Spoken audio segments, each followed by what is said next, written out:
আজকের ভিডিওটি এনেছি আমাদের রোগ নিয়ে।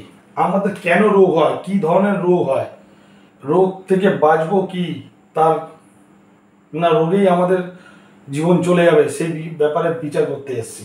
তাহলে 12টা ঘর আছে, 12টা লগ্ন আছে, তাহলে আপনাদের এখানে যেটা লগ্ন হবে সেটা ফার্স্ট হাউস। তাহলে আমি এখানে একটা লগ্ন ধরলাম, তাহলে এটা হচ্ছে ফার্স্ট হাউস। তাহলে লগ্নের 1 2 3 4 5 6 নম্বর ঘর থেকে এই রোগ ধরা হয়। বোঝা গেছে? তাই 6 নম্বর ঘরের যে মালিক, সে রবি হতে পারে, সে চন্দ্র হতে পারে, সে মঙ্গল হতে পারে, সে বুধ হতে পারে, সে বৃহস্পতি হতে পারে, শুক্র হতে পারে, শনি হতে পারে, রাহু হতে পারে, কেতু হতে পারে। তাহলে লগ্নের ষষ্ঠ হাউসে যে যে মালিক থাকবে, এই এতগুলো ঘরের এতগুলো গ্রহের মধ্যে যে কোনো একটা মালিক থাকবে।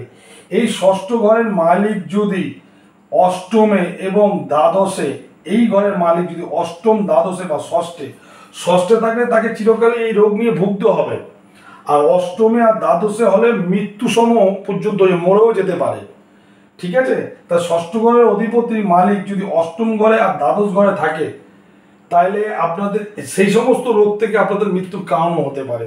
তাহলে আসা যাক, যে ষষ্ঠ ঘরের যে গ্রহটা থাকবে তা সেই গ্রহ থেকে কি কি রোগ হতে পারে।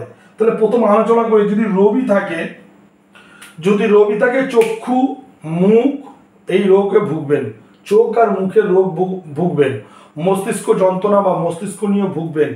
হৃদয়, সর্দি, গরম, হৃদকম্পন, ওলা ওঠা, গা হাত পা ব্যথা এবং হালকা পাতলা জ্বর বা জ্বর ভীষণ ধরনেরও অনেক সময় হতে পারে।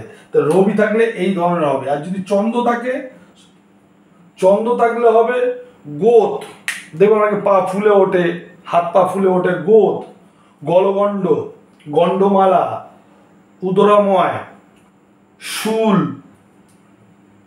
বহুমূত্র দোষ আর জল দোষে পীড়ার কারণ হতে পারে, জল থেকে কোনো রোগ আসতে পারে। তাহলে যদি চন্দ্র থাকে, যদি মঙ্গল থাকে, ষষ্ঠ ঘরের মালিক যদি মঙ্গল থাকে, গাত্রদাহ, বসন্ত, রক্ত আমাশা, বন, ফুসকুড়ি, হাত পা জ্বালা জ্বালা করা, বহুমূত্র রোগ, কুৎসিতভাবে পুড়ে যাওয়া এবং রক্তপাত এবং অস্ত্রোপচারও হতে পারে মঙ্গল থাকলে। যদি ষষ্ঠ ঘরে যদি বুধ যদি এই ঘরের মালিক হয়, পিঠের যে সিদ্ধারা আছে, সিদ্ধারা ব্যথা, ক্ষিপ্ততা চলে আসে, একটা রোগ, ঘূর্ণ রোগ, মির্গি রোগ, বাক শক্তিহীনতা, তোদলামো, অজীর্ণ, বমন বা বমি, এই ধরনের বুধ রোগগুলো দিয়ে থাকে।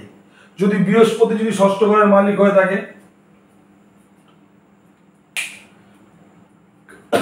এই যে কাশি, শ্বাস একটা রোগ থাকে, বমি, তালু ও কণ্ঠ রোগ, হাতের যে তালু আর কণ্ঠ, এই রোগ, লিভার, এছাড়াও সন্ন্যাস যোগ থাকে, এটাও একটা রোগ, ঘর থেকে বেরিয়ে যাওয়া, সংসার ধর্ম ছেড়ে সন্ন্যাস যোগে বেরিয়ে যাওয়া, তাহলে বৃহস্পতি থেকে আসছে। যদি এই ঘরে যদি শুক্র থাকে, যদি ষষ্ঠ ঘরে যদি মালিক যদি শুক্র হয়ে থাকে, পক্ষাঘাত, বাত রোগ, শরীরের কম্পন, বিকলাঙ্গতা, গর্ভাশয়ের রোগ, ধাতু ক্ষয়, এই সমস্ত লিভার সংক্রান্ত, সুগার, এই সমস্ত রোগের আক্রান্ত হওয়ার সম্ভাবনা থাকে। এবং আরও কিছু রোগ আছে মহিলাদের, সে সমস্ত রোগগুলো ধরা পড়ে। যদি এই ঘরে ষষ্ঠ ঘরে যদি শনি যদি মালিক হয়ে থাকে, বাত রোগ তো অবশ্যই থাকবে, পক্ষাঘাতে মৃত্যু থাকবেই।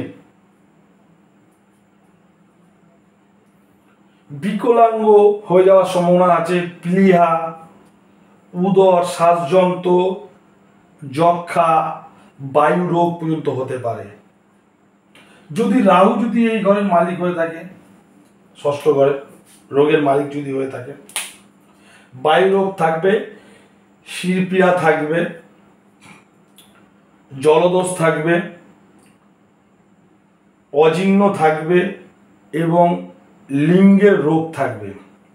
তাহলে রাহু যদি থাকে, যদি ষষ্ঠ ঘরের লগ্নের ষষ্ঠে যদি কেতু গ্রহ যদি মালিক হয়ে থাকে, ষষ্ঠ ঘরের মালিক হয়ে থাকে, তাহলে যকৃৎ, পাদরোগ, ক্ষতরোগ,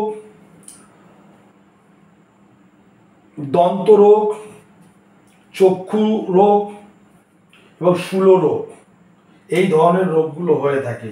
আর যদি এই ঘরের মালিক যদি 8 আর 12 হয়ে যায়, তাহলে আপনাদের এই রোগেই মৃত্যু, এই রোগ পিছন কোনোদিন ছাড়বে না।